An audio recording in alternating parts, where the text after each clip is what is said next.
A single pane of glass stood between life and oblivion as Victor Reyes inched the mop cart forward, heart pounding like war drums. His gloves were damp with cleaner, but his mind raced hotter than steam rising from the floor. Across the boardroom, clouds gathered in Veronica Hart's icy gaze as she brandished the German patent booklet like a gauntlet.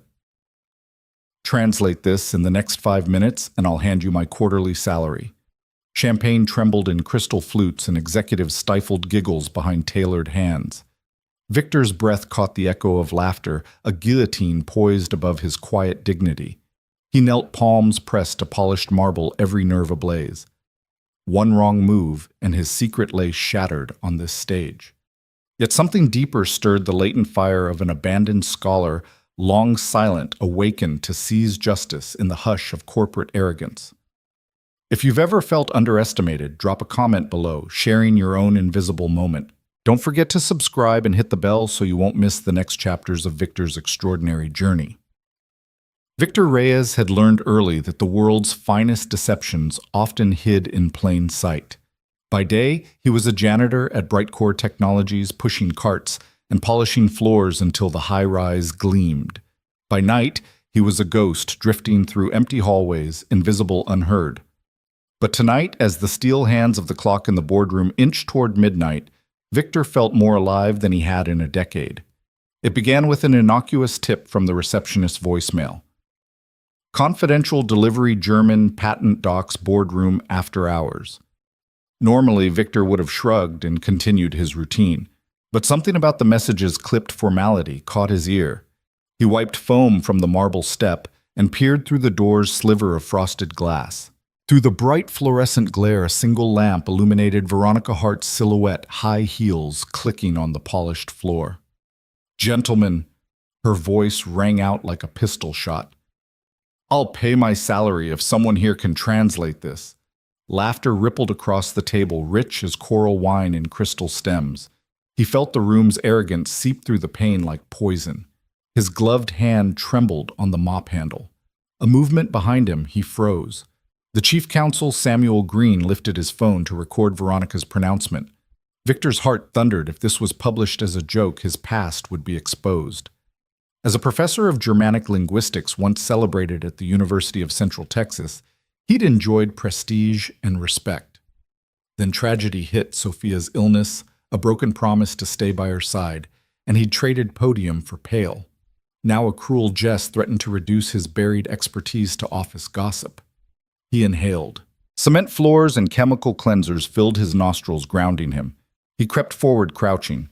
The patent binder lay open on the conference table, technical diagrams and dense clauses sprawling like a maze. A swish of Veronica's silk skirt brushed the leather chair as she leaned back, smirking. Anyone she teased champagne flute balanced on her fingertips. No one volunteered. Victor swallowed. One chance. He nudged the door with his elbow, just enough for him to slip in before the security alarm reset. The room held an almost tangible stillness. Executives froze, eyes widening. Time seemed to dilate. He let the door click shut behind him and stood tall, mop forgotten. Veronica's eyebrows arched. "You?" she said, voice curious, maybe amused. The three men exchanged glances, uncertain. Victor felt their doubt as clearly as a blade's edge. He advanced to the table, each step echoing on polished marble. Light from the recessed ceiling fixtures cast sharp patterns across the binder's glossy cover. Samuel Green cleared his throat. "Our janitor can read German." Veronica finished, tilting her head. "Impress me." Victor unclasped the binder, the pages fanning open with a whisper. He inhaled the varnished leather smell of the corporate edition and exhaled, calming his racing pulse. He let his eyes roam the first clause, 412.3. The contractor shall grant exclusive back-end access to Brightcore's proprietary genomic dataset. He heard the collective gasp. Proprietary genomic data wasn't just valuable, it was the company's crown jewel. Section 12.3, he said, voice steady, despite the adrenaline churning beneath. It grants the German partner unlimited back-end access to our client genome database, directly violating HIPAA and our confidentiality agreement. Silence. You could have heard a button drop. Victor watched as purple blood crept into Veronica's cheeks. She recovered first, lips tightening. Continue. He flipped to the diagram page, a flowchart of regulatory triggers. This diagram outlines that any co-developed biotech software becomes co-owned, surrendering our IP rights. His words unfurled like banners across the room. Executives exchanged hushed murmurs. Veronica stood, jaw clenched. And you caught that in what, 30 seconds? He inclined his head. Your team skimmed for summary. The devil's in the details. A tense beat. Then Samuel Green pressed a finger to the tablet beside him, summoning the security feed. No one else is logged in.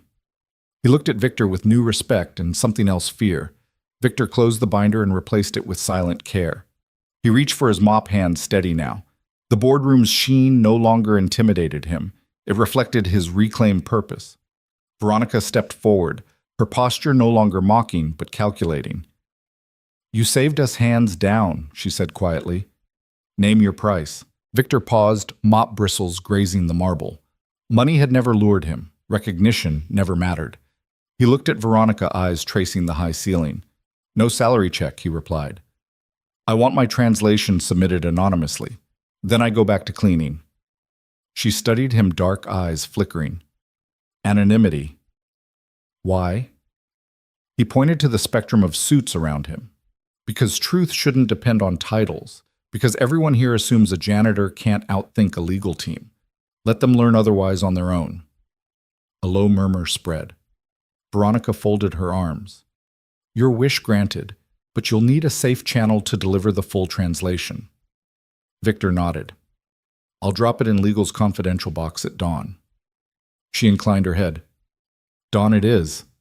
Then as he turned toward the door, she called softly, Victor Reyes. He froze. That was the first time anyone had spoken his name in years. He glanced back. Veronica offered a small, genuine smile. Thank you. Victor stepped out into the silent corridor. His mop felt lighter in his hands. A spark had lit within him, a promise that the invisible could seize the spotlight when it mattered most. When the last echo of laughter faded and the boardroom's opulent hum died down, Victor Reyes lingered in the shadow of the doorway for just a heartbeat, chest tightening as though bracing for a storm. The night's chill held firm against the heat of his pulse, and for a moment he simply stood there, eyes tracing the glittering crystal of abandoned champagne flutes and the embossed bright core emblem on the mahogany tabletop. Then, with the quiet precision of someone who once navigated lecture halls instead of corridors scrubbed by cleaners' rags, he stepped forward. Each footfall against the marble floor sounded like the beginning of a war drum, soft, deliberate, impossible to ignore once you knew to listen. He slid between the sleek legs of the conference chairs, glanced once at the open binder of German patent text, and felt the old academic fire flicker in his chest. The contract lay sprawled open, technical diagrams and footnotes, looping in tiny Germanic script that only a handful of people on the planet could parse at a glance. Victor had learned that language, one syllable at a time, chased down verb declensions and compound nouns until they felt as natural as breathing, and then he'd walked away from it all. Tonight, though, it called to him louder than any classroom lecture ever had. He crouched, palms brushing the cool edge of the table, the leather of his gloves creaking softly. The room seemed to exhale around him as if it knew he was trespassing on corporate power. He closed his eyes for an instant, inhaling the faint aroma of lingering champagne and polished wood. Then he opened them again, and the German clauses shimmered into focus. His fingers grazed the page where a dense paragraph detailed unbeschränkter Zugriff, unrestricted access into the company's genomic database. His jaw clenched. He remembered the late nights in his office at the University of Central Texas, the thrill of uncovering linguistic nuance, the pride of publishing papers. All of it had been replaced by mops and floor polish. When life delivered its cruel twist, his wife's illness, his daughter's growing need for a present father instead of an absent scholar. He'd made the choice without regret until now. Now, with the legal team's negligence glaring at him from these pages, Victor read swiftly. 14.7, the partner shall bear no liability for data misuse, and Brightcore shall indemnify in full. His pulse hammered. These clauses weren't just technical, they were a corporate death knell disguised in bureaucratic doublespeak. If this version of the contract went through, Brightcore would forfeit its intellectual property, expose client data, and invite lawsuits that would bleed the company dry. A faint tremor ran through him, equal parts righteous anger and adrenaline. He snapped the binder shut, careful not to attract attention. Then he slid the heavy sheaf of papers into his canvas backpack, zipped it tight, and rose. The room still slept under a veneer of quiet opulence, unaware that its fate now dangled in the hands of a janitor. Victor paused by the wall, fingertips grazing the glass partition that separated him from the executive offices. Past that barrier, Veronica Hart's office lights burned bright. She would rise to command every inch of this floor by dawn. But here he was, king of the silent corridors. He shuffled backward toward the door, backpack snug against his shoulder, then eased the latch and slipped into the hallway. The automatic lights dimmed as he passed, as though the building itself respected his discretion. His breaths were soft, measured each footstep, an echo of the careful life he'd built for the past decade, unseen, unheard, but always watching. The hallway stretched before him like a tunnel of silver-gray walls. He passed closed doors labeled Executive Suite Boardroom, a Investor Relations. None of those titles had ever applied to him until tonight. He kept his gaze low, imagining the staid faces behind each door, frozen in surprise, to learn that a man in a janitor's uniform held the key to their survival. When he reached the custodial closet 2 floors down, he slid inside and flicked on the fluorescent light. The cavernous room smelled of pine cleaner and damp towels. Mops and brooms stood in silent ranks, their handles worn smooth from use.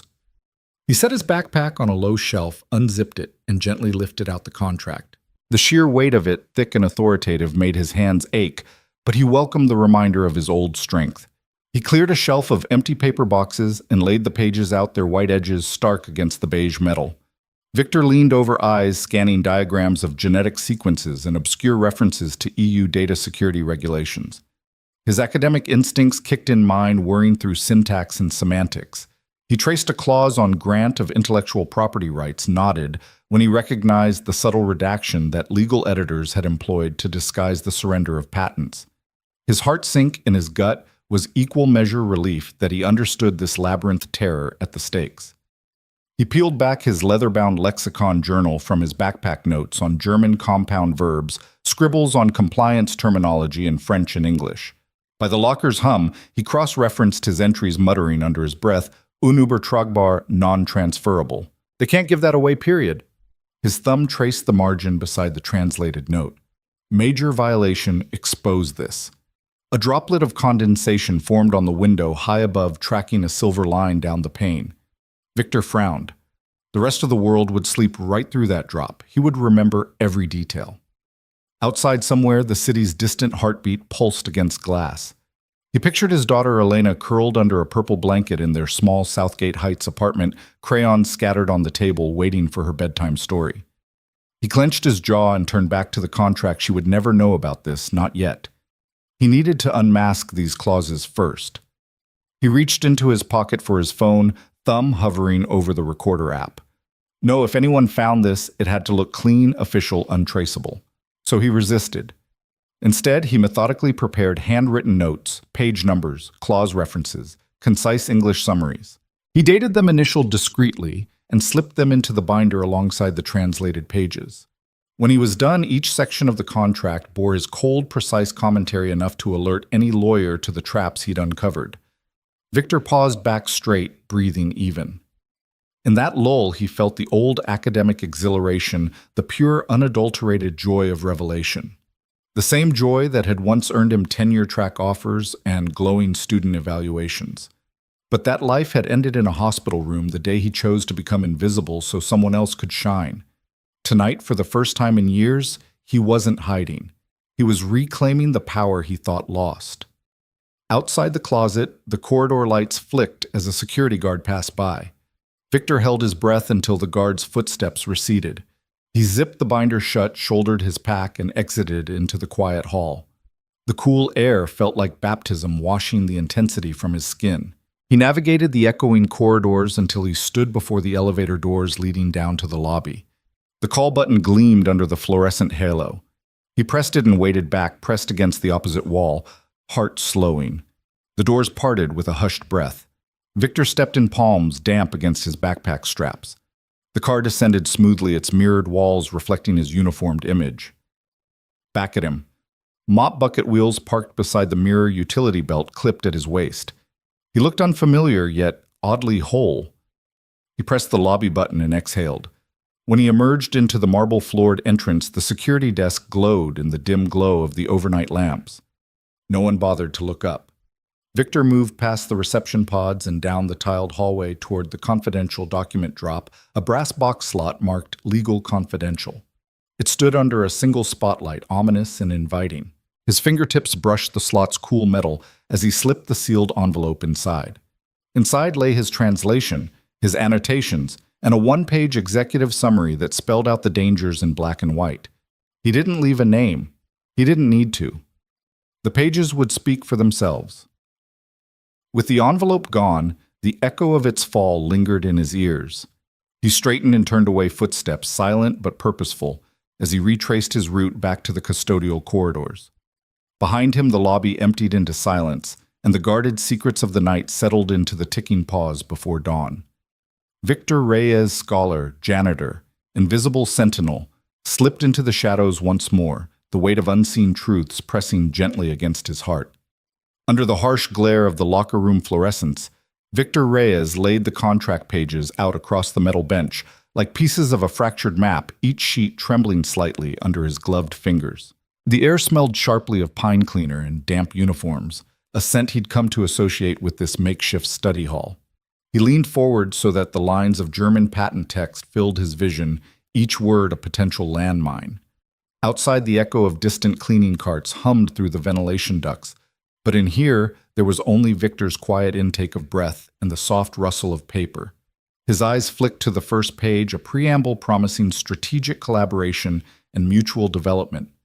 He remembered reading similar phrases a decade ago in academic journals, marveling at the elegance of technical German and the precision of its compound nouns. Tonight those phrases throbbed with menace. Victor's lips parted as he whispered, "They never even read it." His thumb drifted to the fine-printed Brightcore logo stamped in the corner, an emblem of pride now poised to betray. He moved to the next sheet, his fingers tracing each line. "Unrestricted back-end access to client genome database," he murmured, translating in his mind with the ease of muscle memory. That single clause could hand over the company's competitive edge to any outside party willing to exploit it. He could almost hear the gears of industry grinding to a halt under the weight of that breach. His chest tightened.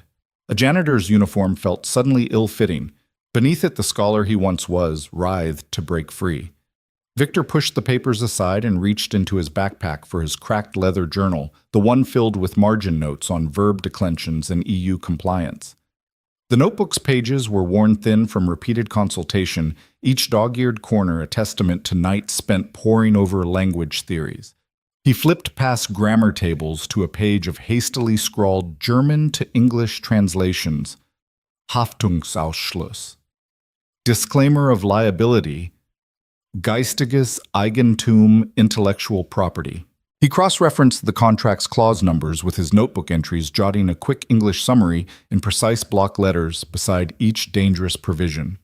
A bead of sweat rolled down his temple. It wasn't the room's heat, it was the magnitude of what he was uncovering. The legal team upstairs had treated this document like a prop in a circus act, waving it around for entertainment. Here, under harsh lights and amid discarded mops and buckets, Victor confronted its deadly seriousness. His gloved hand tightened around the pen. Surrender of IP rights pages. 15 to 18, he wrote, then paused. His daughter Elena's face flashed in his mind, sleeping soundly on the pull-out couch, her sketchbook open beside her. She trusted him to keep their small world safe. If Britcore collapsed, would it send shockwaves through the neighborhood? Would Elena lose her chance at college? The thought sharpened his resolve. He shifted miniature beads of water forming on the stainless steel locker above him. The lockers gleamed with institutional sterility, each numbered door hiding a uniform and a life. To the outside world, each locker's occupant was interchangeable, just another member of the night cleaning crew. But Victor felt the weight of his own identity soothe him. Scholar turned janitor turned clandestine savior. He would see this through. He returned to the contract pages, lingering on a section dense with legal jargon, masking a clause about indemnification. His breath hitched as he translated Brightcore shall indemnify all claims arising from partner use of proprietary data. In plain English, that meant the company would be on the hook for any misuse by the German partner. He underlined the line in red ink, a small, fierce gesture that made the words bleed like a warning beacon. This document needed more than a passing glance. It needed surgical precision. Victor skimmed forward, reading with the speed of someone who once lectured dozens of eager students on linguistic nuance. Page 24 held a diagram of biochemical sequences, lines intersecting in a web of technical references. A fellow academic might have admired its elegance. Victor saw its lethal beauty. With a steady pen, he annotated the diagram's margin, regulatory trap designed to slip past compliance checks. He exhaled through his nose, the exhalation catching like a sigh of anger. How many board members would have missed this if he hadn't dug deeper? He straightened for a moment, listening to the distant hum. Somewhere a radio crackled in a security booth. He thought of waiting another hour, running more translations to ensure no clause escaped his notice. But his mind drifted to Elena's school day pending assignment and a promise he'd made to tuck her in before dawn. He needed to finish, but he also needed rest. Balancing on the narrow edge between exhaustion and urgency, he decided to focus on clarity rather than quantity, pinpointing the most egregious threats. His pen flew across the pages, numbering the critical clauses and scrawling concise bullet point notes. Clause 7.2, unlimited geographic transfer of data. Clause 11.9, waiver of Brightcore's patent enforcement rights. Underlining, bracketing, highlighting with a red margin. The locker room fluorescents buzzed, and Victor's shoulders ached, but his heart hammered with purpose. He folded his journal closed and placed it on top of the translated pages, creating a neat stack ready for delivery. A sudden thump rattled the lockers, and Victor froze. The door at the far end of the room had creaked open security rounds or a curious coworker. He swallowed and pressed his back against the bench, training his eyes on the half-open gap. A shadow passed. Whoever it was didn't stop by his row. Victor exhaled silently and returned his attention to the contract, aware every second counted. He snapped the rubber bands around the pages, fastening them securely. The stack fit easily into his backpack pocket alongside his notebook. He strapped the backpack onto his shoulders, the weight a comforting reminder of the job he'd undertaken. His reflection in the metal locker door showed a man, transformed eyes bright with conviction, posture rigid with determination. He was no longer the invisible custodian. He was the keeper of truth. Rising, he took one last look at the bench, littered with hazardous chemicals and old towels. In that moment, it felt sacred, a hidden altar where he'd wrestled deception into the light. Then he turned and walked calmly toward the exit, each footstep echoing softly in the empty room. As he stepped into the adjacent hallway, control room, lights flickered, eyes unnoticed. The air outside felt cooler, fresher, and Victor inhaled, letting the crispness wash away the locker room's grim intensity. He navigated the labyrinth of corridors until he reached the stairwell leading up to the third floor. He ascended deliberately, floor by floor, each level, marking a step closer to dawn and the legal box in the lobby. By the time he emerged onto the polished third-floor landing, his uniform had shed its indistinctness. He moved with unspoken authority, the contract's secrets secure at his back. When he reached the custodial supplies closet, Victor paused to adjust his backpack, ensuring the pages lay undisturbed. He retrieved a clean dust rag as though resuming his nightly duties, and stepped into the supply room. The scent of floor cleaner greeted him, and for a moment he ran the rag over a spotless tile, just enough to signal routine. Then, without haste, he slipped through the back door onto the service elevator. Each floor flashing by felt like a breath drawn toward revelation. On the ground level, the elevator doors opened to the dim lobby. The muted glow of dawn's first light filtered through the floor-to-ceiling windows. Victor carried his unassuming backpack toward the brass document drop box, the confidential label gleaming softly. He pressed the envelope, lightweight, labeled with no name, into the slot. A soft thud echoed as it landed inside, swallowed by bureaucracy. He stood still for a moment, allowing himself the satisfaction of completion. No grand gestures, no acknowledgments, just the raw knowledge that he'd done what needed to be done. Victor turned his gaze upward to the silent atrium, each pane of glass reflecting the pale sunrise. The world beyond waited in ignorance, corporate engines preparing to grind into motion. He would be gone by the time the board's legal team discovered the translation. Slipping the empty envelope from his hand, Victor pocketed it like a prisoner reclaiming an old shackle. He walked away, footsteps blending into the soft morning murmur of custodial carts beginning their rounds. His uniform, still spotless, still blue, held the quiet promise of anonymity. But inside him, a storm had settled into calm resolve. He was a janitor, yes, and he was so much more a guardian of truth who'd revealed the hidden dangers when no one else would. Victor pushed open the squeaking door to his one-bedroom apartment in Southgate Heights and was greeted by the familiar clatter of mismatched furnishings, a threadbare couch, Elena's half-finished sketch of fireflies tacked to the wall, and the steady drip of rain tapping against the kitchen window. The clock on the stove read 1:07 a.m., but Victor barely registered the hour. He crossed the narrow living room, the weight of the stolen contract pressing against his shoulder, as if the paper itself were alive with urgency. The kettle hissed on the chipped stovetop while he rifled through a kitchen drawer for instant coffee packets. He crushed the foil sachet, the granular aroma swirling into the cold, damp air. Fingers trembling, he spooned the granules into a chipped mug poured in boiling water and wrapped his other hand around its warmth.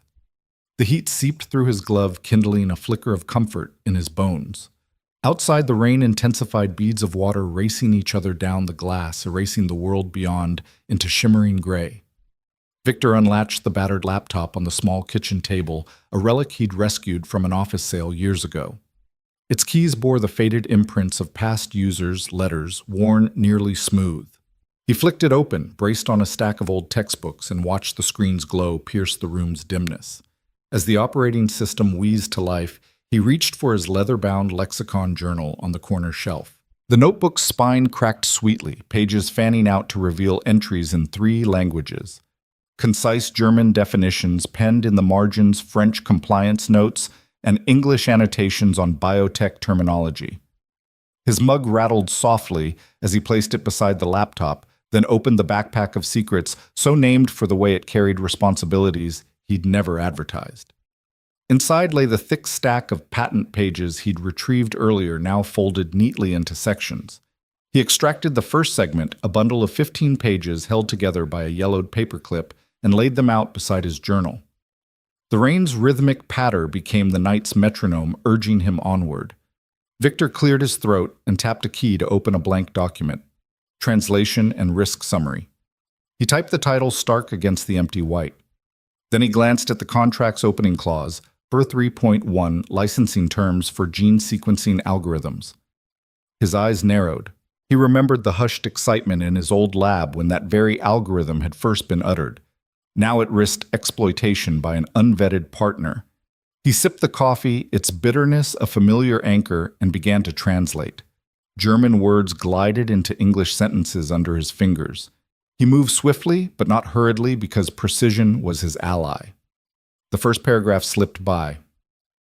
The licensor grants the licensee revocable rights in all territories for commercial distribution. He paused, then added in parentheses, potential revocation clause. Ambiguous requires clear timeline specification. His journal lay open, and he flicked to the corresponding page. A shorthand note reminding him that ambiguous revocation could allow endless litigation. Victor's focus deepened as he cycled through clauses on data security, user privacy, and co-development rights.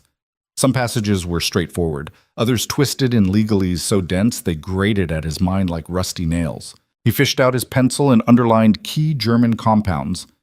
Haftungsausschluss, geistiges Eigentum, Nutzungsüberlassung. His old professor's voice echoed compound nouns reveal intent. He muttered that phrase under his breath, then scribbled an English equivalence beside each term. The clock on the stove ticked emphatically. Each second marked the distance from the boardroom where he'd first glimpsed this betrayal. He wondered if up there Veronica Hart had any inkling that their empire teetered on these pages. He imagined her reading it, eyes widening as she realized the recklessness of her jest. She would have no choice but to respect the intelligence she'd once mocked. A sudden rush of cold air swept in as his apartment door opened. Elena padded into the kitchen, rubbing sleep from her eyes. Victor froze, heart stuttering. She blinked at the table strewn with papers. "Dad," she whispered. He startled, nearly knocking over his mug. "I'm sorry, Misha," he said softly, switching off the lamp above his papers so only the laptop screen glowed. "I didn't hear you." Elena yawned and climbed onto a stool. "Can I have a cup of water?" Victor poured clear water into a glass and handed it to her. She sipped, then glanced at the German text on the table. "Are you doing homework?" He forced a smile. Something like that. She nodded and hopped down padding back to her bedroom. Victor exhaled. The intrusion reminded him why he fought this sleepless fight for her future, untainted by corporate ruin. He tapped a row of keys, saving his document as Brightcore translation draft. DocX then turned back to the contract. By 2:45 a.m., he had translated 3 sections covering licensing data transfer and intellectual property relinquishment. He created headings in his document. Section A, licensing risk. Section B, data security breach. Potential. Section C, IP surrender. Under each, he wrote concise bullet-style paragraphs describing the hazards in clear business speak, ensuring no lawyer could dismiss them as vague. His chest ached and his eyelids trembled, but he pressed on.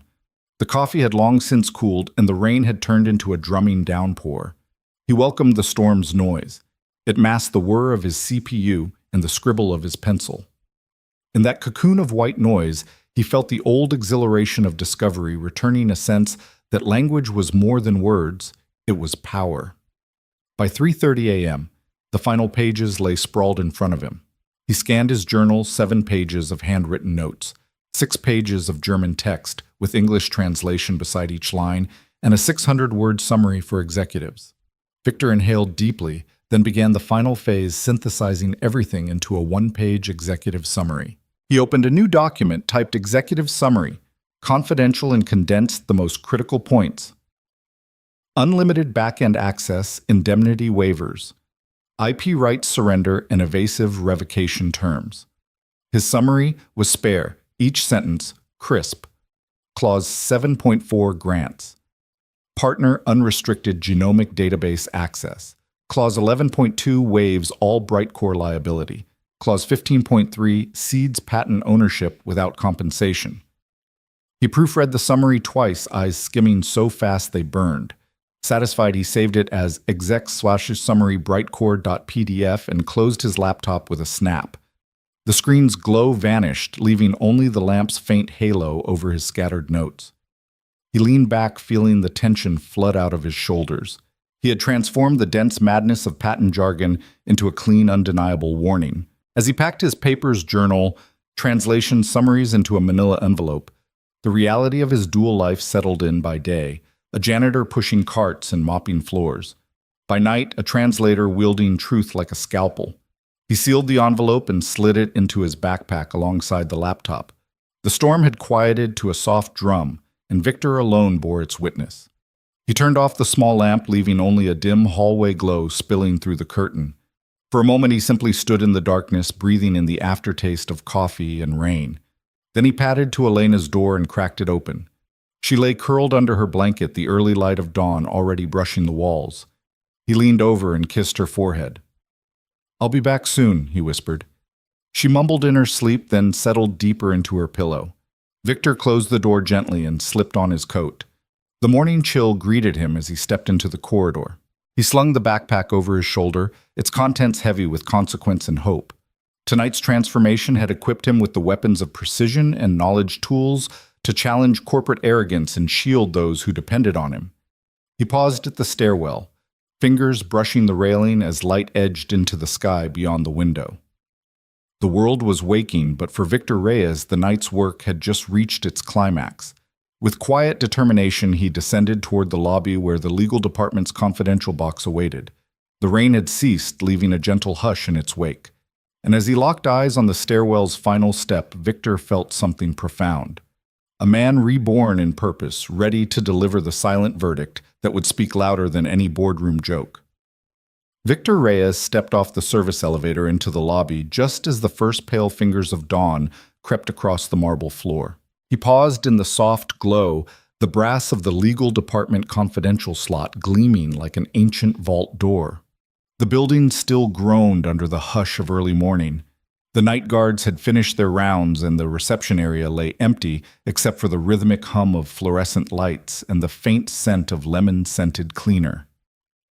He tightened his grip on the manila envelope nestled in his backpack. Inside lay his translation of every German clause and a one-page summary that spelled out the risks without bias or flourish. No signature, no personalized note, just the raw truth. As he approached the slot, he imagined how the pages would slip inside each line a verdict on corporate oversight. His uniform creaked softly as he shifted forward, heart beating with a frenetic calm. Victor slid the envelope into the slot. The paper whispered against metal before thudding gently into the dark interior.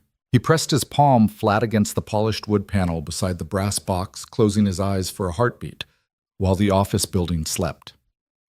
In that moment, he felt the weight of 1,000 unspoken words lift from his shoulders. The contract and his annotations were out of his hands, slipping into the machinery of bureaucracy where they would scream their warning in unfiltered English. A flicker of movement on the security camera screen overhead caught his attention, but Victor remained statuesque, as silent as the shadows pooling at the corners of the lobby.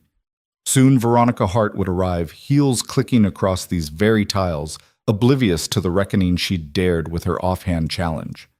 Her world of power and prestige would hinge on those pages, and on the sharp truth he'd delivered. He stepped away from the slot, the echo of his footsteps soft against the stone. The atrium doors behind him stood ready to usher him back into obscurity.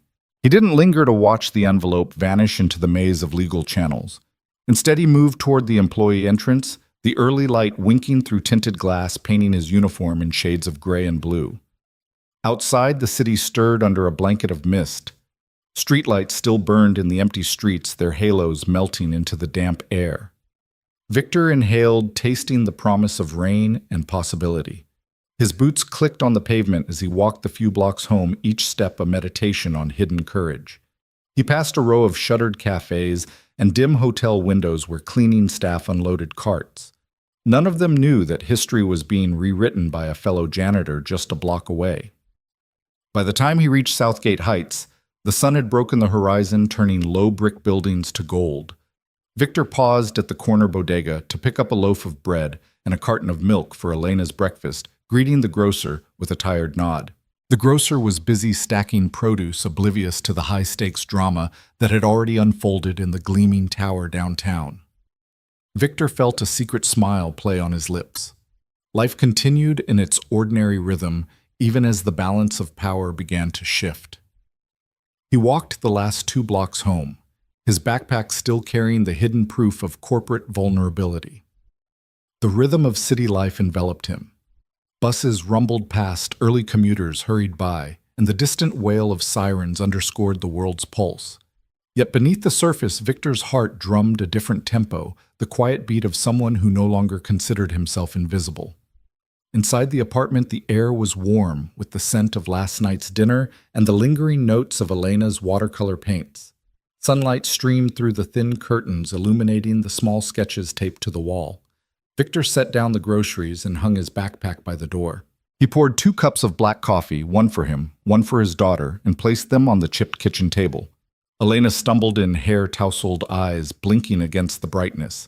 She yawned, rubbing her forehead. "Morning, Dad," she mumbled, wrapping her arms around his waist in a sleepy hug. Victor lifted her onto a chair and handed her the coffee decaffeinated for her and watched as she cradled the mug cheeks pink. He lingered in that moment, relishing her presence. This was why he'd taken the risk, to protect her future, to ensure that she'd inherit a world where truth mattered more than title. Over breakfast, they spoke of mundane things, the sketch assignment at school, the rain predicted for tomorrow, the neighbor's cat that had taken to sunbathing on their windowsill. Elena pored over her sketchbook, describing the new composition tulips leaning toward a sunset, while Victor nodded, distracted by the weight of what was unfolding downtown. He sipped his bitter coffee, reminding himself that the mission was already underway. By the time Elena left for school, her backpack bouncing in rhythm with her footsteps, Victor had prepared lunch and set aside today's uniform. He watched her through the window until she rounded the corner, then turned back into the living room. eyes drifting to the closed envelope waiting on his desk. It sat innocuously, a silent testament to the night's work. The morning passed in the haze of routine. He scrubbed bathroom tiles, restocked paper towels and cubicles, and polished handrails until the shine returned. Colleagues greeted him with sleepy smiles, oblivious to the documents that carried his name, nowhere but would soon carry consequences everywhere. A cleaning cart rattled down the corridor in front of an office suite, and Victor angled his head, recalling the last time he'd visited that same hallway for a clandestine retrieval. Now he moved with the assurance of someone who knew that a single moment could upend years of complacency. Mid-morning, as he buffed the conference room floor, he caught sight of the legal team filtering in through the executive entrance. They paused at the slot, staring down at the brass panel. Someone tapped the front of the slot, with a knuckle testing perhaps whether something new awaited. Victor's mop handle trembled in his hand, but he kept polishing, making sure each echo was his last witness. Within moments, voices drifted toward him through the open door. He recognized the clipped tones of Samuel Green, chief counsel, and a litany of hushed speculations. He pressed his back to the wall, heart thundering softly beneath his uniform. Green's voice cut through. Someone left a translation, and I think it's authentic. This is more rigorous than any AI tool we've used. A pause. It looks like human work. Victor stifled a smile. Human indeed. He listened as they debated strategy, whether to call an emergency meeting, whether to find the source of the anonymous submission, whether to credit some ghostly outside consultant. Their uncertainty gave him satisfaction. They understood the value of the translation, but they didn't understand its origin. He finished polishing the last quadrant of the floor and wheeled his cart down the corridor. As he passed the legal office door, Green stepped out, tablet in hand, scanning the summary's bullet points. Their eyes met just for a moment. Green's lips parted as though to recognize him, but he thought better of it and looked away. Victor nodded curtly. Mop bucket wheels clinking behind him, then rounded the corner. In the break room, he retrieved a fresh cloth, wrung it, and began wiping the coffee machine. Each motion was deliberate, meditative. The hum of the machine mixed with the distant buzz of conversation. Victor closed his eyes briefly and breathed in the aroma of coffee grounds. Even in the midst of corporate upheaval, some things remained constant, the simple acts of cleaning and of brewing a cup of coffee. Both required patience and attention to detail, virtues he wielded as deftly as any legal brief. When his shift ended, Victor clocked out with the same ID badge he'd used for years. The security guard at the desk glanced up but offered no greeting. Victor returned the nod absent-mindedly and stepped outside into the bright morning sun. The city thrummed around him, a million lives intersecting in mundane dances. Yet for Victor Reyes, the world had shifted on its axis.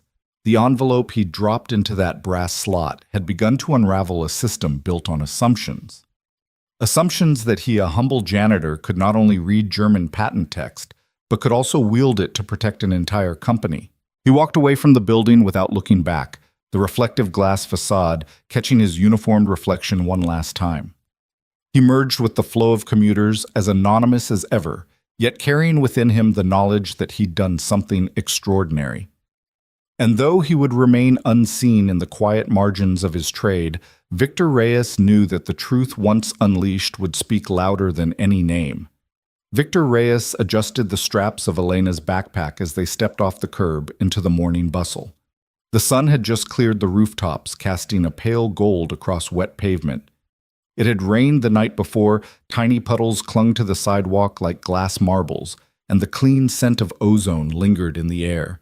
Victor inhaled, drawing strength from the cool morning, and squeezed his daughter's hand. Elena paused at the school gate, her small fingers wrapped around his.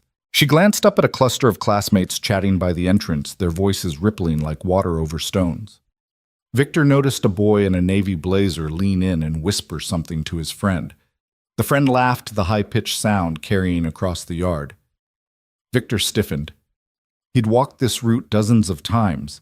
He'd learned to steel himself against the subtle slights, the sideways glances when parents said hello with a polite distant nod and hurried on. But today morning light fell differently, hitting his uniformed shoulders with an almost accusatory glare. He tightened his grip on Elena's hand, ready to shield her. The boy in the blazer straightened and pointed. "That's Elena. Her dad's the guy who mops our halls," he said, voice loud and certain. A few kids turned, their murmurs rising in a wave. "Mop guy hall janitor wipes the floors." None of them knew Victor's story. None had seen the contract translation that would save their parents' livelihoods. They only saw the man in the crisp blue uniform. Victor's jaw clenched. He forced himself to release Elena's hand and placed it gently on her shoulder. His heart pounded, but his voice stayed steady. "Let's keep moving, sweetheart." He offered a tight smile and began to guide her toward the door. Elena's chin lifted, her gaze drifting over the cluster of whispering classmates.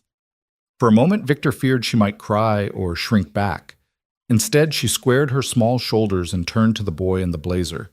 Her voice rang out clear and confident, stronger than the clatter of backpack zippers and locker doors slamming.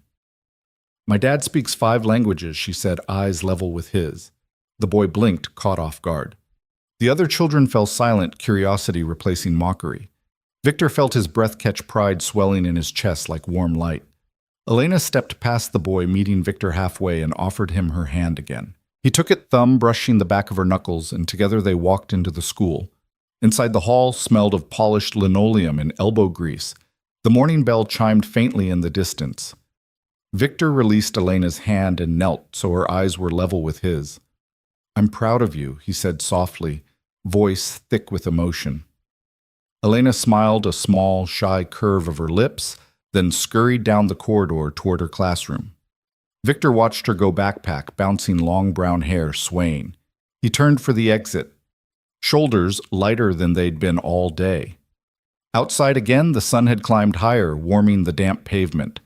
Victor squared his broad shoulders and stepped back onto the sidewalk, heading toward the building where he worked. Each step carried the echo of Elena's words. He repeated them under his breath. "My dad speaks 5 languages." He savored the hum of that truth, a balm for years spent hiding. They'd moved into this neighborhood when Elena was just a toddler, before he traded lectures for mop buckets. Southgate Heights was working class and proud. Neighbors nodded in greeting, sometimes pausing to ask about Elena's art projects or help carry groceries. But the school route still stung with reminders of his uniform, the badge clipped to his chest, the sturdy work boots, the janitor's cart rattling behind him. Victor's morning had started before dawn, polishing glass doors and empty hallways, lost in the weight of the translation he'd delivered anonymously to the legal drop. Every polished surface felt like a canvas wiped clean, ready for fresh truths to emerge. He'd poured his cold coffee in the quiet of his apartment, fingers stained with notebook ink, mind racing with the knowledge that his work would matter far beyond the echo of children's laughter. As he approached the building's side entrance, workers in suits streamed by sleeves, rolled up ties, loosened coffee cups in hand. They barely glanced at him. He gave a small nod to the security guard, exchanged the morning code, and stepped inside. The fluorescent lights hummed overhead. His cart waited in the supply closet, mops, cloths, cleaning solutions neatly arranged. Victor selected his tools and headed into the first-floor corridor. Corridor after corridor, he buffed and dusted, each motion meditative. Before today, he'd taken solace in routine cleaning a spill until the floor shone, replacing empty dispensers, ensuring every corner was free of debris. But that routine had a new edge now. He moved with purpose, aware that each sweep of the mop erased traces of the night's chaos, preparing the building for its new dawn. In the lounge, he found stale coffee grounds in the communal pot and freshened the filter. He wiped counters and straightened chairs, then paused at the window overlooking the lobby. Light streamed in, painting geometric patterns on the glossy marble.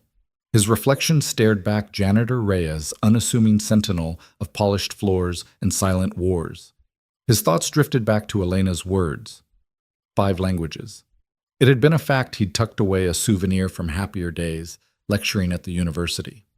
He remembered the hush of the lecture hall as students leaned forward, fascinated by the music of Germanic verbs, the intrigue of legal jargon, the thrill of decoding meaning in the world's most precise language. He'd sacrificed that life to be present for Elena, choosing bedtime stories over conference calls, choosing scraped knees over academic applause. Now in the hush of this corporate lobby, he felt the convergence of both lives. He was the man who scrubbed floors, yes, and also the man who unveiled dangerous clauses to protect a company's future. Both identities coexisted, bound by a single thread, the power of language of truth wielded quietly. A soft chime tinkled as the front doors opened. A cleaning crew supervisor stepped in, nodding, and Victor stepped aside. The supervisor exchanged a few words with the security guard, both glancing at the legal drop box. Victor sensed their curiosity. They wondered what contents had arrived overnight, but the box remained locked silent. Victor returned to his mop, ignoring their puzzled looks. He made his way to the restroom, stocked paper towels, refilled the soap dispenser, and scuffed away a coffee stain on the tile floor. The work was unglamorous but necessary, a backdrop to the unseen dramas unfolding in the boardroom above. He thought about Veronica Hart's oblivious stride into that legal slot heels clicking in time with her confidence. She had no idea the janitor's cart that wheeled past her corridors twice a night carried the confidential translation that would redirect the company's trajectory. The morning passed in a rhythm of chores and stolen glances at the legal team's anxious milling in the lobby. Victor fielded whispered snippets. "Did you see the summary? It's human work. We need to find the translator." He listened, mop in hand, absorbing every syllable that drifted down the stairs. The public remained unaware a nameless savior had spoken the truth. When his shift ended at noon, Victor parked his cart behind the janitor's closet and clocked out. He passed the security desk again, exchanged polite goodbyes, and stepped into the sunlit street. The humidity had lifted and the sky stretched in vast blue above. He felt a lightness in his steps as he retraced the path back to Elena's school. She emerged moments later, clutching a geometry worksheet. Her hair shone with sweat from an impromptu game of tag. She waved when she saw him, and he greeted her with a proud grin. "Guess what, Dad?" she said, bouncing on her toes. "Ms. Foster said my math is really good." "That's wonderful," Victor replied, his voice warm. "I knew you'd excel." Elena glanced at his uniform and then back at him. "You know, sometimes people say things that aren't nice, but I told them you speak 5 languages." She beamed, chest puffed out. "And they had to believe me." Victor laughed, wrapping an arm around her shoulders. He lowered his voice conspiratorially. "Maybe next time tell them it's 6. Elena giggled, leaning into him as they walked home. The neighborhood hummed with midday life, porch swings creaked, sprinklers hissed, and the scent of grilling meat drifted in warm breezes. Victor savored the moment, father and daughter side by side, an ordinary afternoon suffused with extraordinary pride. He stopped at the corner bodega for a cold lemonade, handing Elena a coin for a candy bar. She bounded inside, emerging with a triumphant grin and a bright wrapper. They shared the treat on a low brick wall, legs dangling, cooling in the shade. Victor watched her take a small bite, eyes lighting up. He remembered teaching her the German word for butterfly when she was 4, pointing to a painted mural on their apartment wall. She'd giggled at the long compound noun Schmetterlingsschwarm, and he'd laughed too, marveling at childhood wonder. Now she was 9, wise beyond her years, fiercely protective of her father. He let the sweetness linger in his mouth, a reminder that small victories often shone brightest. His own path had been marked by losses and hidden sacrifices, yet this moment, sunlit and real, was the culmination of every choice he'd made. As the sun shifted and the afternoon edged toward evening, Victor rose. "Come on, mija," he said, using his special nickname for her. "Let's go home." She nodded and scampered by his side, chatter spilling out about art class and tomorrow's spelling test. Victor listened, feeling the steady rhythm of her voice settle into his bones. He had taken on an anonymous crusade in the corridors above, but here in the wide world of the street and the warm sanctuary of fatherhood, he carried his greatest achievement, a daughter who knew his worth before any boardroom did. Victor Reyes paused outside the school gates, the afternoon sun warming his shoulders as Elena waved goodbye and slipped inside. He watched her disappear into the swirl of backpacks and laughter, and in that moment a shadow slipped across his mind, one he had carried quietly for a decade. The bright day around him seemed to dim as the world folded backward, and he found himself standing in a different place entirely. He was 10 years younger then, his hair darker, and his uniform a tailored tweed jacket instead of a mop-stained polo. He stood before a lecture hall filled with eager faces, the mellow hum of anticipation vibrating off the high ceilings. The blackboard behind him was covered in intricate diagrams of German compound verbs, a spray of chalk dust over its surface like winter's first frost. A slide projected above showed a line of legal text, Haftungsausschluss, and he leaned forward, chalk in hand, voice rich with excitement, as he explained the subtle power hidden in that single word. Compound nouns in German, he told them, aren't just grammatical curiosities. They're weapons of precision. The students leaned forward in their seats, eyes bright. He walked down the aisle, chalk dust puffing from his jacket sleeve, voice dropping to a conspiratorial whisper. In legal documents, every element of a compound noun is deliberate. It reveals intent, narrows meaning, or obscures truth. A ripple of laughter danced across the tiered rows, but beneath it, he could see the spark of understanding, the thrill of intellectual discovery. This hall was his home, and every word breathed life into him.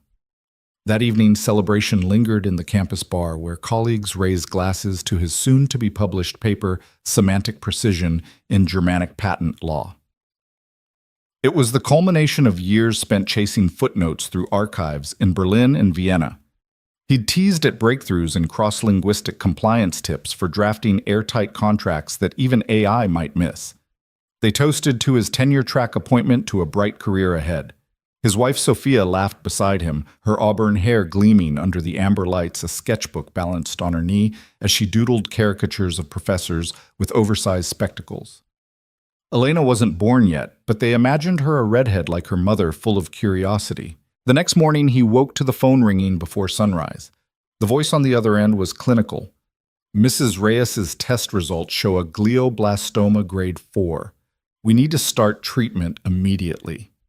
His heart stopped, the memory of chalk dust and applause evaporating in the instant it took to process the word cancer. He sat on the edge of the bed, breakfast dishes frosting on the nightstand, the world contract into a single point of unbearable gravity. Everything accelerated at once, hospital corridors lit by harsh fluorescence, his wife clad in a thin gown that did nothing to shield her from the cold. He held her hand through rounds of surgery, his lab notes and manuscript drafts lying untouched at home. The university called, "We understand the circumstances. Take the time you need." He left a voicemail for his department chair. "I can't teach this semester. Family emergency." His voice cracked on family. He avoided the word divorce, as if it might absolve him of betrayal. Days bled into nights in the sterile hospital room machines, beeping a steady reminder that life could be measured in flat lines and vital signs. Sophia's once fiery laughter became a soft sigh. Her sketchbook lay abandoned on the bedside table, her favorite pen rolling across the linoleum floor. He convinced himself that between treatment cycles, he could finish a chapter, proofread a section, but each time he opened his laptop, the blinking cursor reminded him that no research mattered without her beside him. Elena arrived weeks later, a 7-year-old bundle of energy whose questions pulled him back from the brink. "Why is Mommy sleeping so much?" she asked in a voice too small for the pain in her eyes. Victor knelt, gathering her into his arms in the narrow space beside Sophia's bed. He told Elena that her mother was tired, that the medicine made her sleepy, that it wasn't forever. But he knew the truth. The tumor was aggressive, and Sophia's health was slipping through his fingers like fading pages in an old manuscript. The university tenure committee waited by the end of the semester. They'd offered to extend his sabbatical, but he knew he couldn't return with his mind fractured between conferences and chemo drips. One morning, he drafted his resignation letter, the words dancing on the screen in cruel mockery of the papers he'd once written. He typed, "It is with profound regret that I must resign my position effective immediately. My family requires my full attention." He reread it, fingers hovering over the keys. Then he hit send. His colleagues replied with condolences and offers of help, childcare meal trains, book loans for Elena. But he felt the floor of his professional life crack beneath him. His name would fade from the department roster, references would vanish from academic programs, and his emerging reputation would stall. Yet each time he cleaned up a dropped tissue in the ICU, each time he read Elena a bedtime story, in the whir of hospital HVAC, he made a choice love over acclaim. Sophia's final weeks were a blur of tears and whispered reassurances. Victor read to her from poetry books, reciting verses of resilience beneath the sterile lamplight. She smiled once, her hand drifting to his cheek, voice raspy. "Thank you for being here." He held her, memorizing the sound of her breath, the slow rising and falling of her chest, like a ghostly echo of the lectures he'd once given. When she slipped away on a cold morning in March, the world cracked open around him. There was no applause, no farewell address, just a nurse's soft announcement and a little girl clutching her father's hand, staring at the empty space beside him.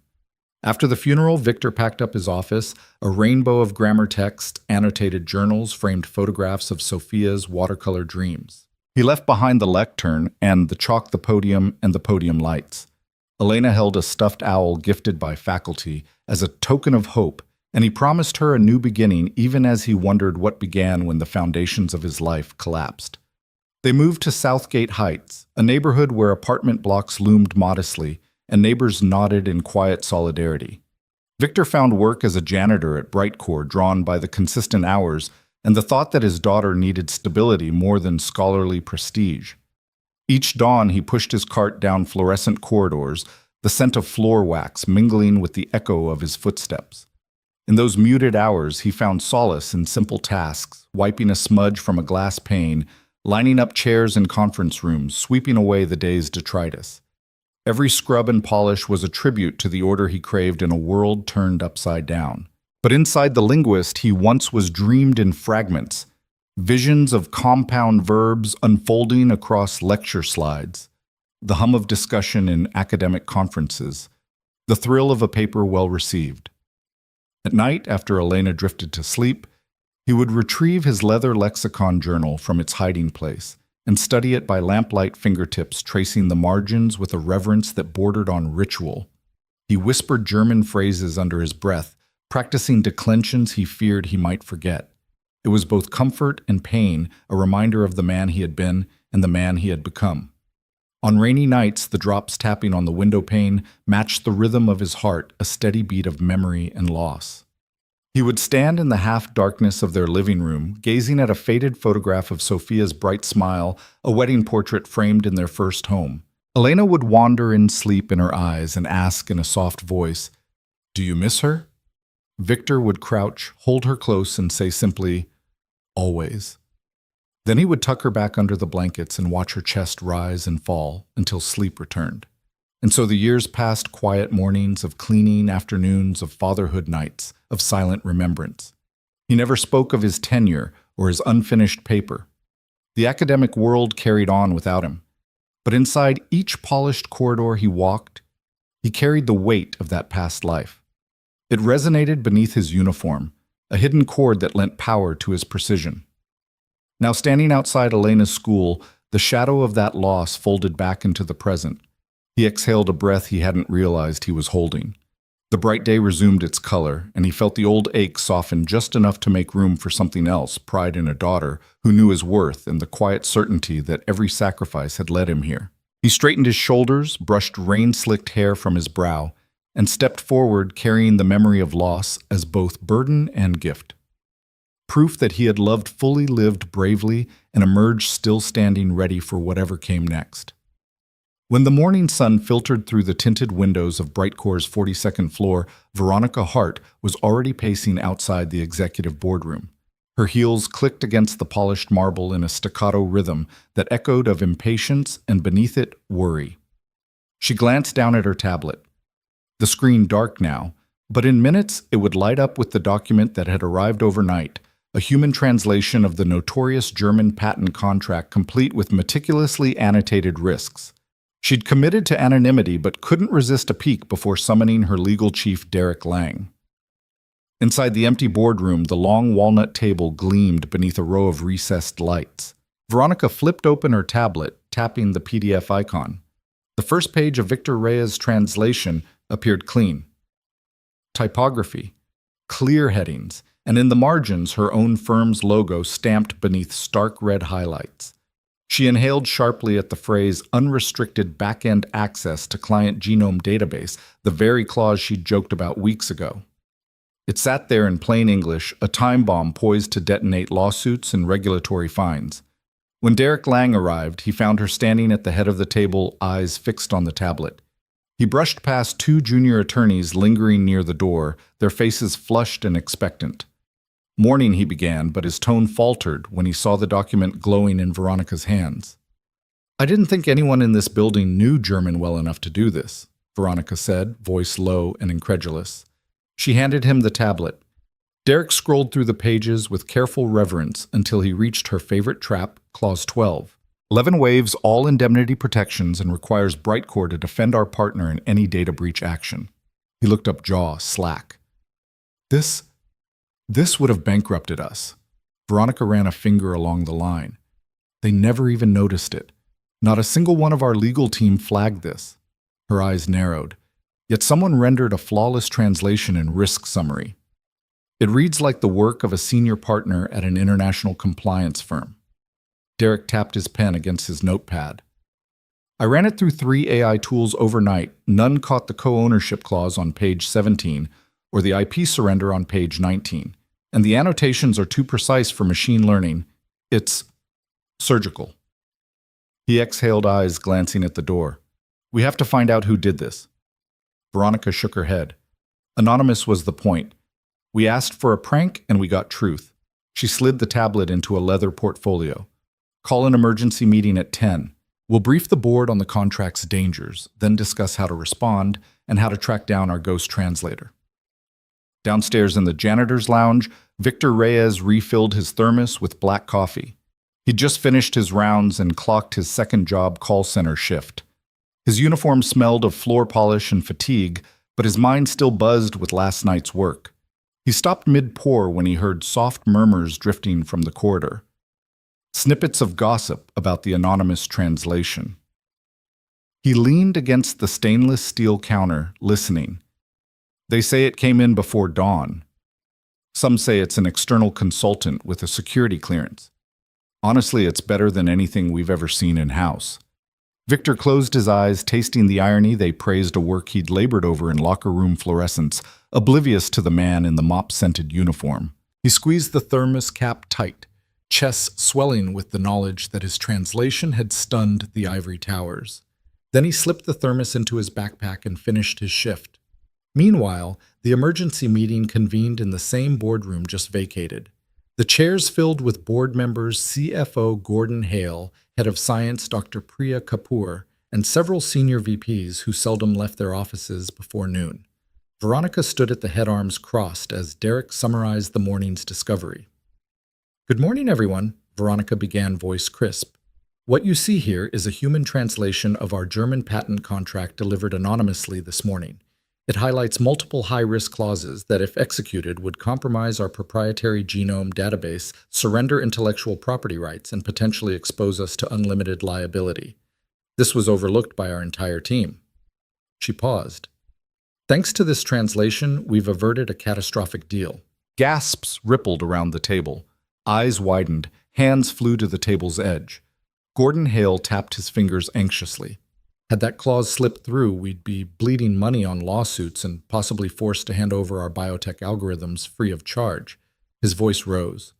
Whoever did this must be a legend in German legal translation. Board members exchanged skeptical looks. Priya Kapoor leaned forward. We keep hearing rumors that it's a freelance consultant in Munich, but the turnaround was impossible. She shook her head. We need a lead. Veronica's lips curved into a sly smile. That's our next agenda item. How do we locate this translation genius?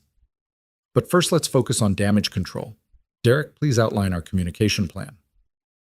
As Derek detailed the steps, internal memo controlled Slack channels, and external audit. The board buzzed with nervous energy.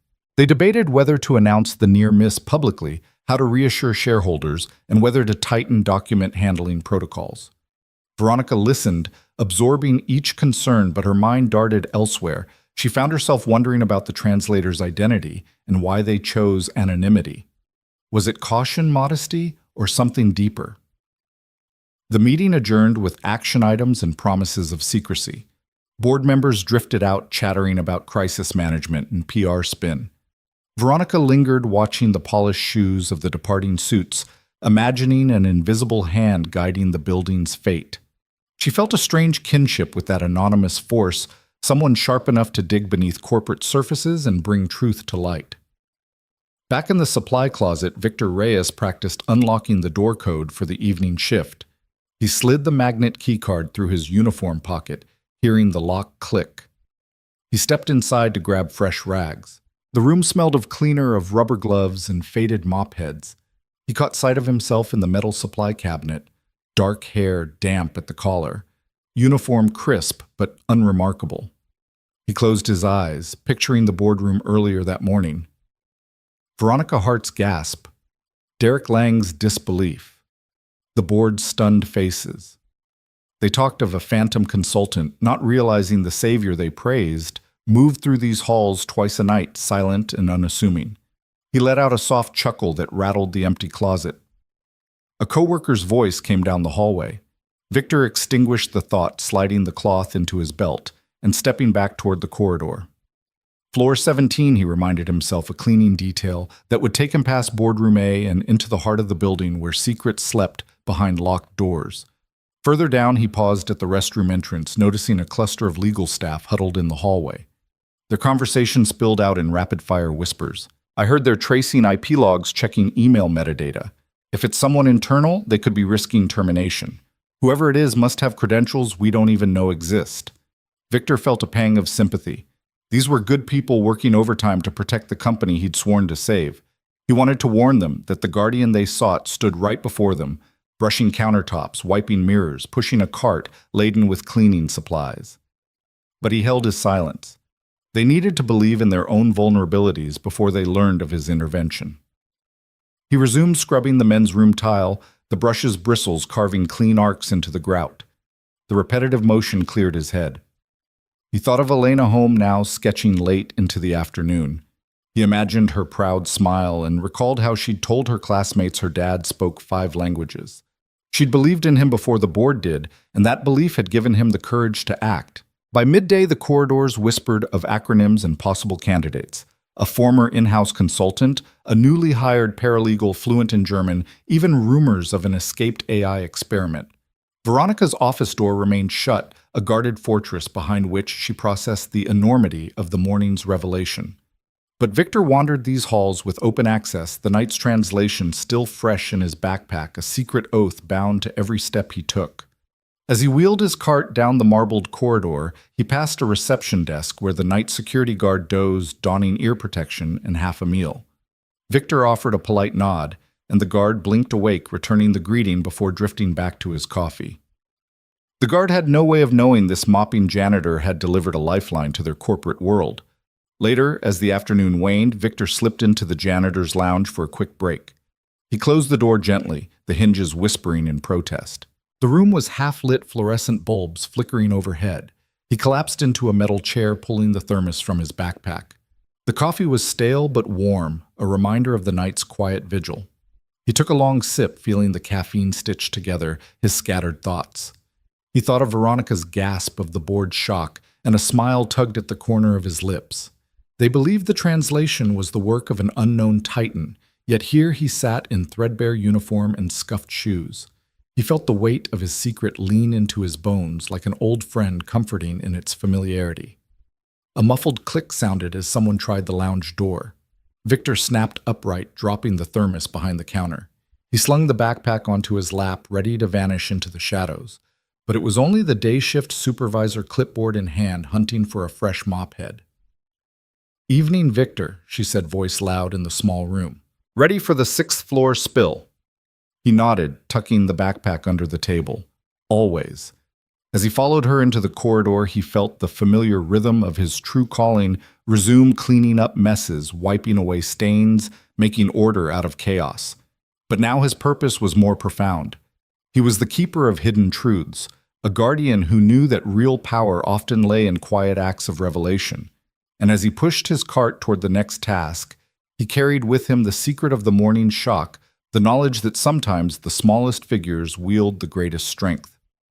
The hallway outside the custodial supply closets was hushed in mid-afternoon lull, the distant click of heels against marble echoing down the corridor. Victor Reyes pushed his mop along the tile floor rim of his cap, low over his eyes, every motion deliberate and unremarkable. He had just finished restocking the paper towels when the door at the far end whooshed open and he heard the soft hiss of Veronica Hart's approach. His heart stuttered. He'd glimpsed her name on the security schedule earlier, but he never expected to meet her here in the echo of his own domain. Veronica stepped into view, tablet clutched in one hand, a sleek leather portfolio tucked under her arm.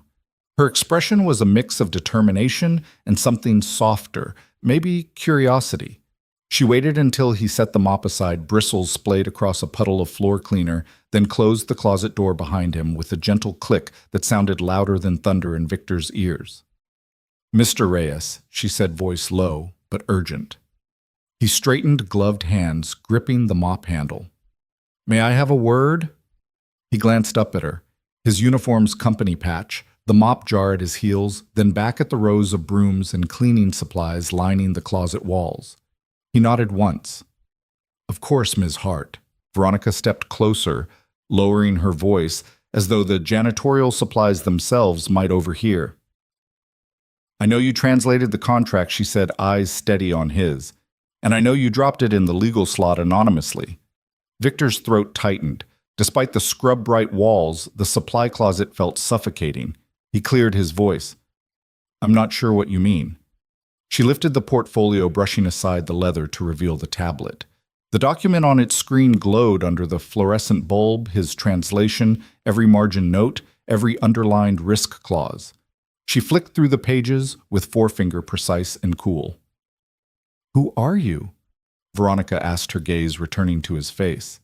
His hidden life, the scholar he'd been, the sacrifices he'd made seemed to stir behind his calm exterior.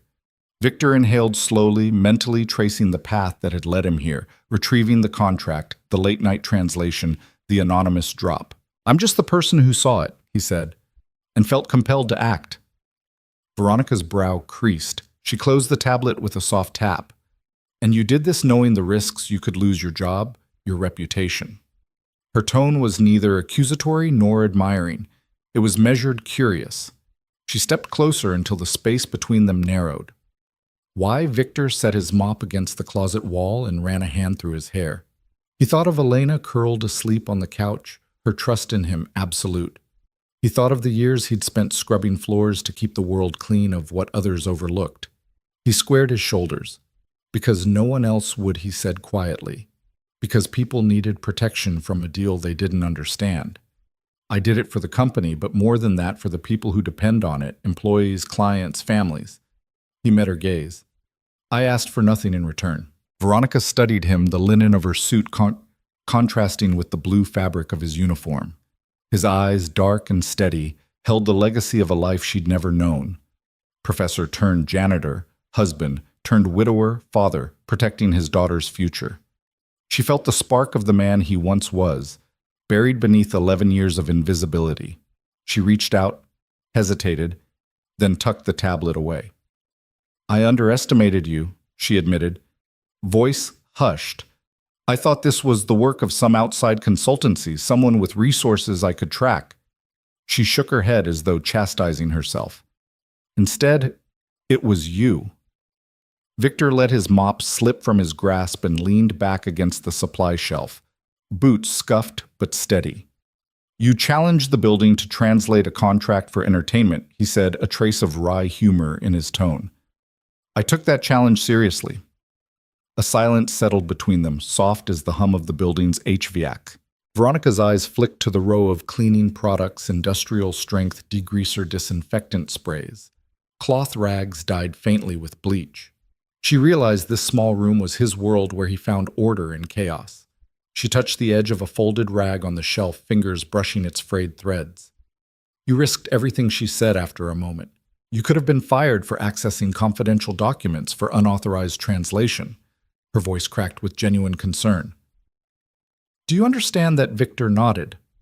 "I understand consequences, but I also understand obligations. Being a father taught me that silence can be the worst betrayal." He folded his arms, mop forgotten. "My daughter deserves a world where people honor truth over profits." Veronica's chest tightened. She remembered her own rise in the corporate world, the sacrifices she'd made for advancement, the moments she'd ignored quiet warnings in favor of deadlines. She reached out, placing a hand on his forearm, gentle, respectful. "You're remarkable," she said, voice low. "And right now I'm not sure how to follow through. I asked for a translation. I never expected justice delivered so brutally and beautifully." Victor's gaze softened. He drew in a steadying breath. "It's not about me," he said. "It's about what we fix next." His words, so simple, resonated with the weight of his sacrifice. "I don't want credit, Ms. Hart. I just want the company and the people it serves to be safe." Veronica closed her eyes briefly, absorbing his conviction. When she opened them, there was gratitude, respect, and something like hope. She straightened, smoothing the lapel of her blazer. "Then we'll do it your way," she said, quietly, effectively ensuring this never happens again. She reached into her pocket and withdrew a single business card. "If you ever change your mind, if you want to help us lead these efforts, call me." Victor accepted the card, the lamination gleaming under the fluorescent glare. He tucked it into his pocket next to his keys. "Thank you," he said, voice genuine. Veronica hesitated another heartbeat, then nodded. "Thank you." She turned, sliding the closet door shut behind her, leaving Victor alone with the hum of the supplies room and the echo of a promise he'd made to truth, to protection, to the spark of a past life he'd never fully buried. Victor Reyes felt the thrum of his heart in his throat as he waited outside the polished mahogany doors of the executive suite, backpack slung over one shoulder. The corridor was hushed, lit by recessed fixtures that gleamed on the marble floor. He'd been summoned just minutes ago by Veronica Hart's assistant. "They'll see you now, Mr. Reyes." He pressed a palm to his uniform shirt, breathing in the faint scent of lemon cleaner that still clung to his clothes. In that moment, he was neither janitor nor professor, but something in between, an uneasy bridge spanning two worlds. When the doors swung open, Veronica stood there in charcoal gray tailoring heels poised like punctuation marks on the floor. Behind her, Derek Lang and Gordon Hale waited, eyes shifting between her and the doorway. Victor stepped inside, the click of his shoes soft against the oriental rug.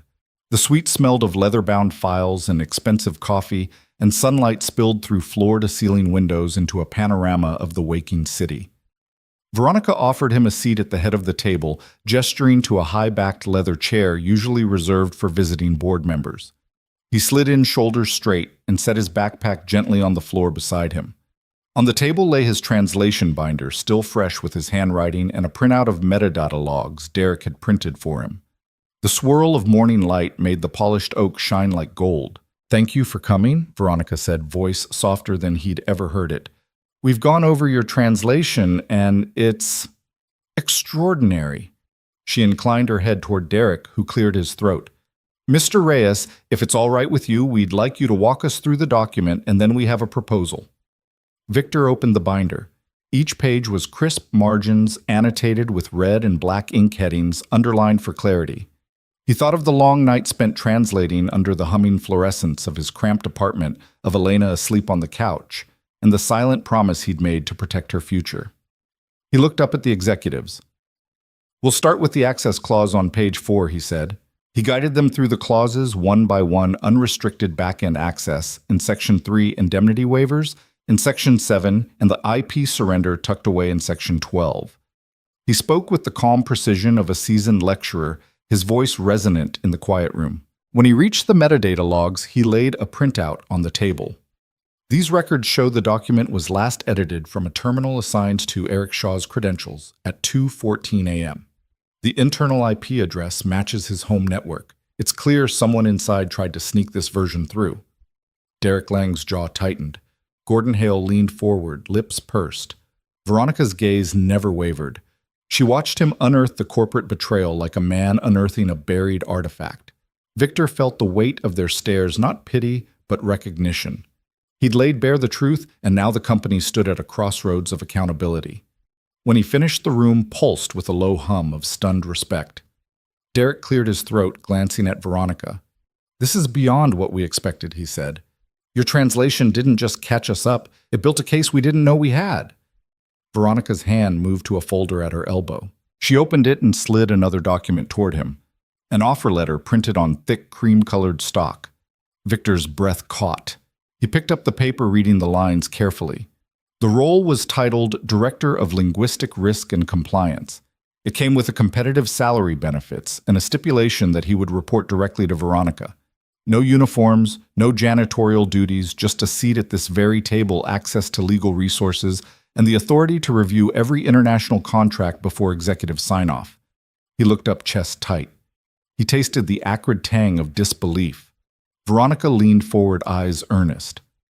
We can't undo what happened overnight, but we can change what happens from now on. We need your skill set, Victor, if you'll accept it.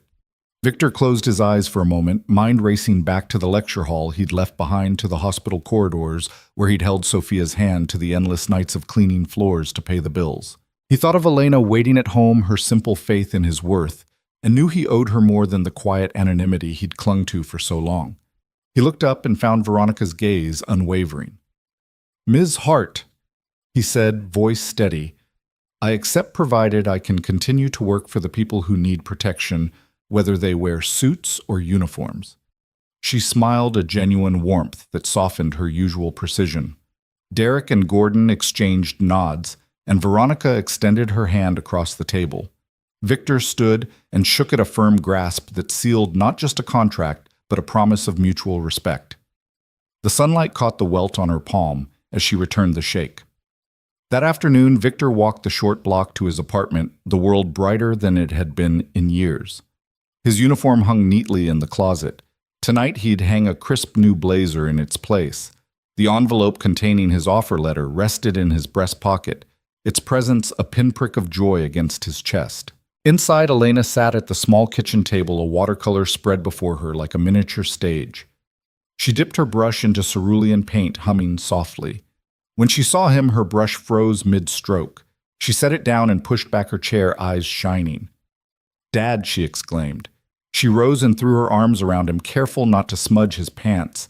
He held her tight, feeling the familiar contours of her weight against him, solid, real, unshakable. He led her to the table and sat across from her, pulling out the offer letter. Elena leaned forward, peering at the typed words. She read the title aloud, Director of Linguistic Risk and Compliance. Her eyebrows shot up. "What does that mean?" Victor smiled, smoothing a stray lock of hair from her forehead. "It means I get to keep doing what I love, finding hidden risks in words and protecting people from them, but I'll do it from an office with a team, and I won't have to mop floors anymore." Elena studied him, tilting her head. She thought for a moment, then her face lit up. "Dad, that's amazing. You deserve to be seen." Her voice was quiet but fierce, as if she'd long carried those words in her heart. Victor felt hot tears prick the corners of his eyes.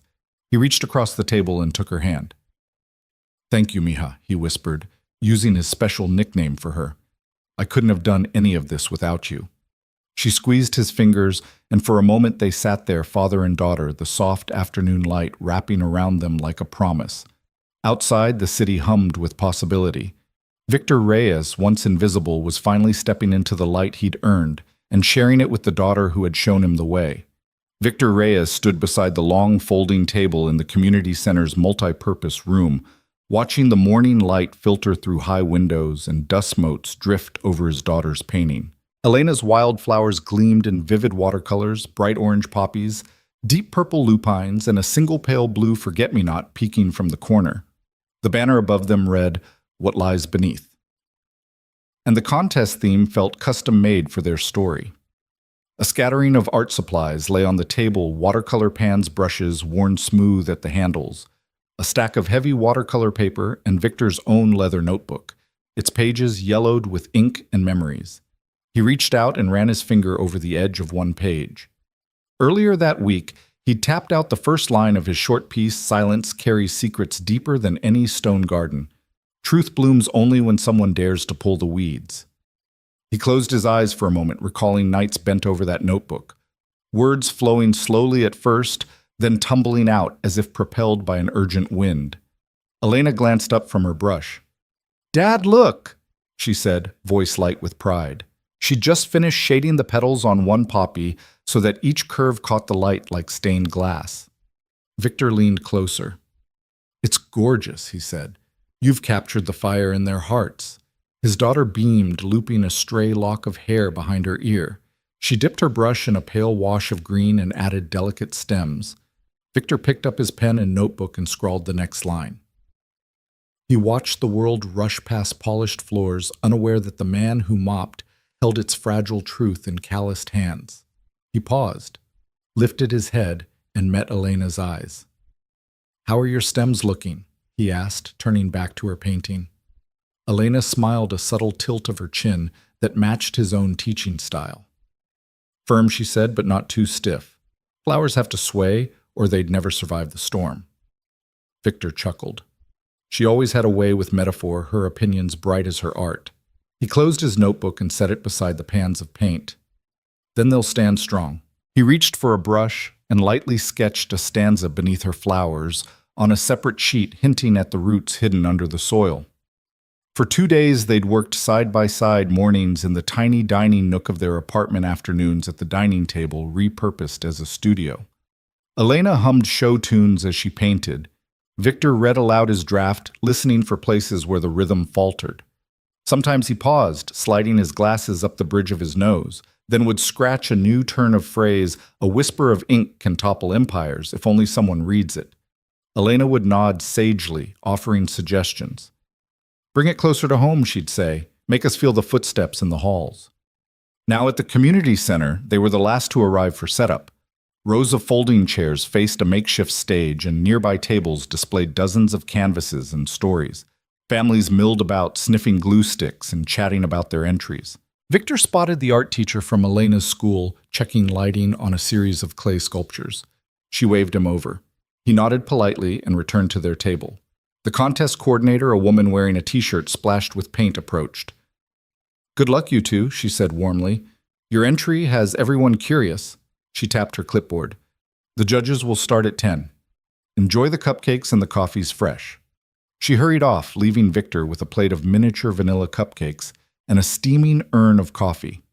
He poured himself a cup, inhaled its bitter warmth, then handed one to Elena, who drank gingerly. "Thanks," she said, eyes shining. Victor fetched a small easel from the corner and carefully set Elena's painting atop it. He pinned his story typed and printed on heavy ivory cardstock beneath her artwork, the two pieces forming a single display art above words below.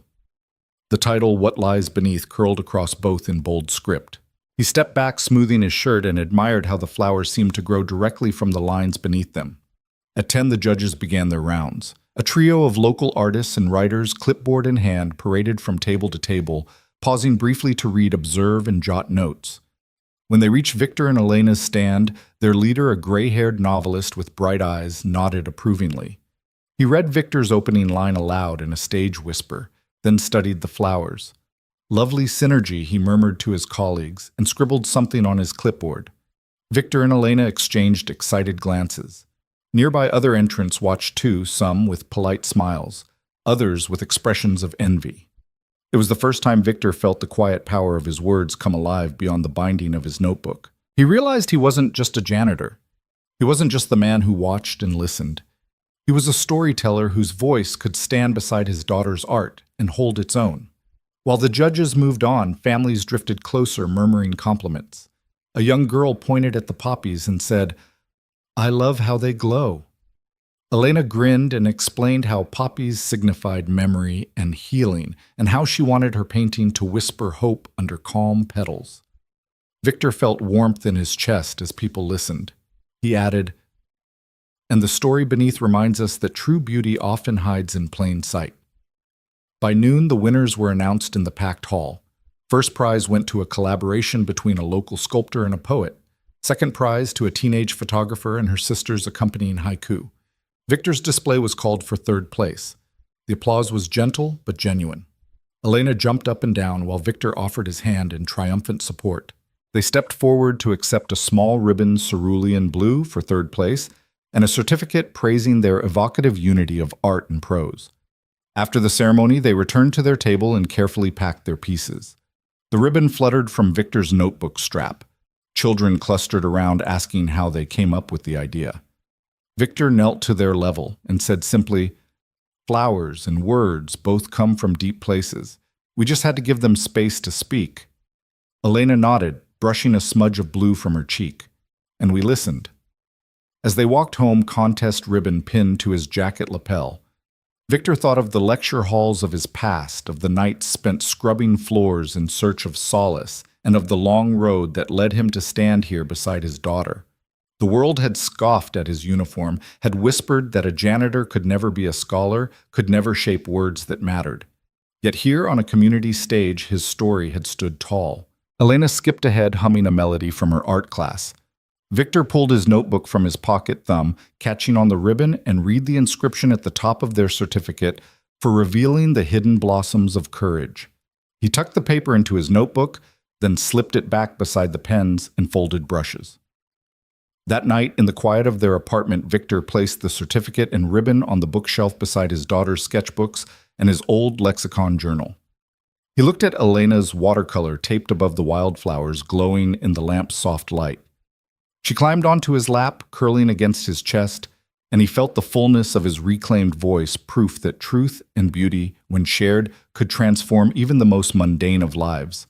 Elena wrapped her arms around him and whispered, "Dad, this was the best day ever." Victor smiled, brushing a kiss across her forehead. "Mine too, sweetheart," he said. He closed his eyes for a moment, breathing in the promise of tomorrow. Tonight, words and art slept side by side, and in their gentle union, Victor Reyes found the redemption he'd long sought. A creative redemption born of truth, love, and the quiet courage to speak what lies beneath. 1 year later, Victor Reyes paused in the silent corridor outside his office and let the polished stillness wash over him. The morning sun filtered through tinted glass walls, tracing warm stripes of light across the dark carpet. He straightened his jacket, no longer a mop-worn uniform, but a tailored navy blazer, and reached out to push open the frosted glass door labeled Linguistic Integrity.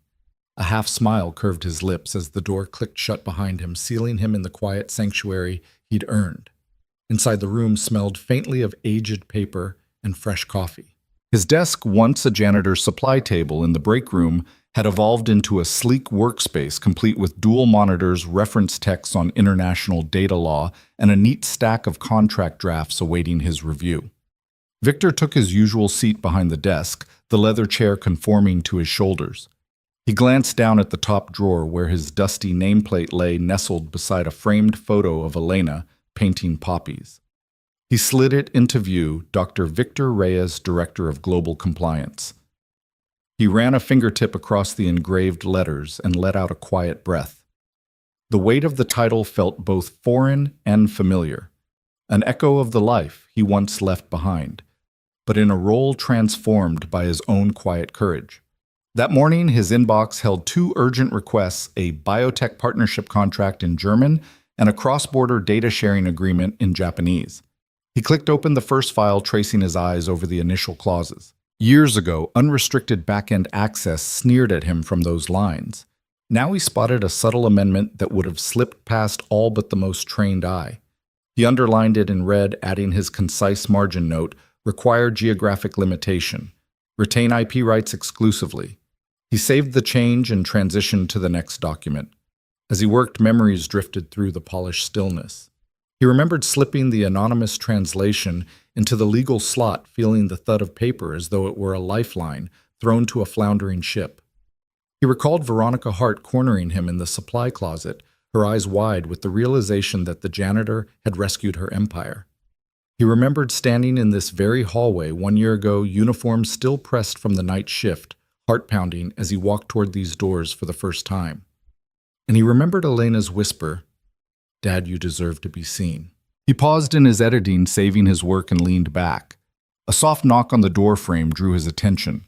Veronica stood there, tablet in hand, and that controlled warmth in her gaze. "Good morning," she said quietly, stepping inside. "I hope I'm not interrupting." Victor shook his head and gestured toward the seat opposite. "Not at all. How can I help?" She perched on the edge of the desk, crossing one foot over the other. "The board wants your input on a new compliance initiative, our Asia-Pacific expansion. They'd like you to join the strategy call later this afternoon." He registered the invitation with a hint of wonder. A year ago, he would have scrubbed floors during such calls. Now he would shape policy. He nodded. "Of course. I'll prepare the risk analysis." He tapped the open Japanese agreement on his screen. "I've already flagged a section on secondary use of data. It needs clarification." Veronica offered a genuine smile. "That's why we need you." "Thank you, Victor." She paused as if weighing her next words. "Also, Elena's school art show is next week. I'd love to come if it's all right." Victor's chest warmed. "I'd like that." He stood and extended his hand. She accepted it, firm and respectful. "Thank you." She left, and Victor resumed his work with renewed focus. The office was quieter than ever now, humming with the promise of purpose. He thought of the hundreds of contracts he'd reviewed in this chair, each one a potential trap, waiting for a compassionate eye to uncover it. He recalled times when a misplaced comma could cost millions, and how so often the world trusted in algorithms or cursory reviews, never expecting that a former janitor could assemble the human insight to catch what machines and experts overlooked. By midday, he finished his preparations for the strategy call. He saved all annotated documents into a single folder, added his summary memo, and titled it APAC Compliance Risks, Victor Reyes, 07/20/2026. He leaned back and closed his eyes, reflecting on how far he'd come. In those first days behind this door, he'd struggled to believe he deserved a seat at the table. Now he understood that every whisper of truth he'd uttered had built the foundation for his role and for a culture that learned to listen. The conference call buzzed to life, and Victor greeted his colleagues with quiet confidence. When he spoke, his voice carried the weight of lived experience, the precision of academia married to the empathy of a caretaker. He guided the team through regulatory nuances, pointing out hidden assumptions in draft clauses, and suggested revisions to safeguard privacy and intellectual property. Nods flickered across faces on the screen. His input shaped action items. His voice directed decisions. At the close, the board chair thanked him, calling him indispensable. Victor allowed himself a small private smile. After the call, he stepped out into the mid-afternoon sunlight that flooded the executive wing. Polished brass elevators reflected his image, a man whose uniform had been replaced by a tailored suit, but whose steady posture remained. In a moment of reflection, he placed 2 thumbs in his jacket pockets and exhaled. Feeling the whispers of the past transform into a clear, resonant note, he was here because he had saved the company with silent determination. He was here because he had never lost faith in his own voice. That evening, he arrived at the community center's art show, where a proud crowd gathered to admire their children's creations. Veronica stood by the doorway greeting guests, while Elena beamed beside her display of wildflowers now framed and mounted. Victor squeezed Elena's hand and marveled at her maturity. She stood confidently in her own small moment of recognition. "Look," she whispered, pointing to a plaque beneath her painting, "Honorable Mention Creative Vision." Victor knelt, brushing a kiss to her forehead. "Congratulations, sweetheart." He scanned the room, spotting familiar faces, parents who had cheered their contest entry neighbors, who'd praised his translation long ago. None of them knew the full measure of his journey, but they knew him here, appreciative, engaged, guiding his daughter's celebration. Later they walked home under a canopy of stars. Elena carried her ribbon and a small program booklet. Victor carried his notebook and the tranquility of a father who had reclaimed his destiny. The night air was crisp, carrying faint laughter from distant parties, as if the world itself recognized their quiet triumph. At their apartment, Victor placed Elena's ribbon on her bookshelf beside her watercolor set. He retrieved his own leather journal and added a new line under the spines of so many others. The strongest voices whisper, "The invisible save us all." He closed the cover gently, the words sealed as truth. Before bed, he looked at his dusty nameplate lying inside the drawer of his office desk. Tomorrow, he would mount it on his door. He would believe in it fully because it was earned not as a claim to fame, but as a testament to quiet courage. He promised himself that he would never again hide behind invisibility, but always listen for the hush of danger and speak the soft truths that could protect the world he held dear. Victor Reyes turned off the lamp, feeling the calm settle in his bones. Outside, the city slept, unaware that behind one frosted glass door, a man once invisible had shaped destinies with the power of his whispered convictions. And in that serene moment, he knew legacy is measured not by volume, but by the courage to speak when it matters most.